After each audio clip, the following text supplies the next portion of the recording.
ബബൂണിനെ സൈന്യത്തിലെടുത്ത കഥ. ദക്ഷിണാഫ്രിക്കയിലെ പ്രിറ്റോറിയയിൽ ചെഷയർ എന്നു പേരുള്ള ഒരു ഫാം ഉണ്ടായിരുന്നു. ആൽബർട്ട് മാരിന്റെയും കുടുംബത്തിന്റെയും ഉടമസ്ഥതയിലുള്ളതാണ് ആ ഫാം. ഒരു ദിവസം പുലർച്ചെ തന്റെ കൃഷിസ്ഥലത്തെത്തിയ ആൽബർട്ട് ഞെട്ടിപ്പോയി. തണുത്തു വിറച്ച് ഒരു ബബൂൺ കുഞ്ഞ് പതുങ്ങിയിരിക്കുന്നു.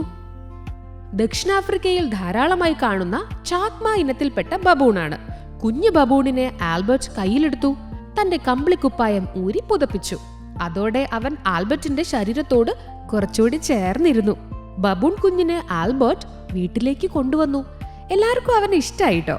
ജാക്കി എന്നാണ് അവന് പേരിട്ടത്. 1914 ഒന്നാം ലോക മഹായുദ്ധം തുടങ്ങി. ആൽബർട്ട് സൈനിക സേവനത്തിനായി പുറപ്പെട്ടു. സൈനിക ക്യാമ്പിലെത്തിയ ആൽബർട്ടിന് ഒന്നിനും ഒരു ഉത്സാഹവും തോന്നിയില്ല. അയാളുടെ ചിന്ത മുഴുവൻ ജാക്കിയെക്കുറിച്ചായിരുന്നു. ഒടുവിൽ ആൽബർട്ട് തീരുമാനിച്ചു, ജാക്കിയെക്കുറിച്ച് മേലുദ്യോഗസ്ഥനോട് പറയാം. എല്ലാം കേട്ടപ്പോ ആ ഉദ്യോഗസ്ഥൻ ആൽബർട്ടിനെ ഞെട്ടിച്ചുകൊണ്ട് പറഞ്ഞു, ജാക്കിയെയും നമ്മൾ സൈന്യത്തിലെടുത്തിരിക്കുന്നു. ആൽബർട്ടിന് കേട്ടത് വിശ്വസിക്കാനായില്ല. അയാൾ വേഗം വീട്ടിലെത്തി ജാക്കിയെ സൈനിക ക്യാമ്പിൽ എത്തിച്ചു. അന്നു മുതൽ ജാക്കിയുടെ ജീവിതം മാറുകയായിരുന്നു. സാമൂഹ്യ ജീവിയായ ബബൂണുകൾക്ക് മനുഷ്യന്റെ സാഹചര്യങ്ങളോട് വേഗം പൊരുത്തപ്പെടാനാകും. ക്യാമ്പിലെത്തി വൈകാതെ ജാക്കി സൈന്യത്തിന്റെ ചിട്ടകൾ മനസ്സിലാക്കി.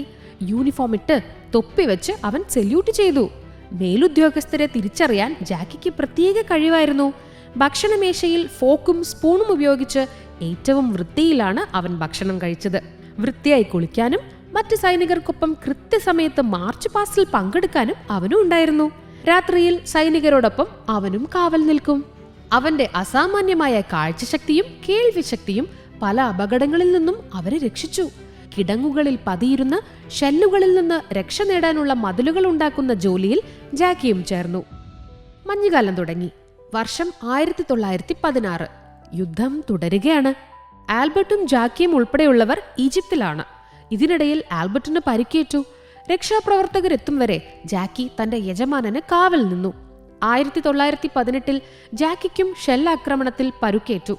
ഡോക്ടർമാർ കഠിന ശ്രമത്താൽ ജീവൻ രക്ഷിച്ചെങ്കിലും അവന്റെ വലതുകാൽ മുറിച്ചു മാറ്റേണ്ടി വന്നു. അങ്ങനെ സൈനിക സേവനം അവസാനിപ്പിച്ച ജാക്കിയെ തിരിച്ചയച്ചത് കോർപ്പറലായി സ്ഥാനക്കയറ്റം നൽകിയാണ്. ധീരതയ്ക്കുള്ള അവാർഡുകളും നൽകി. ആൽബർട്ടും ജാക്കിയും പ്രിറ്റോറിയയിൽ തിരിച്ചെത്തി.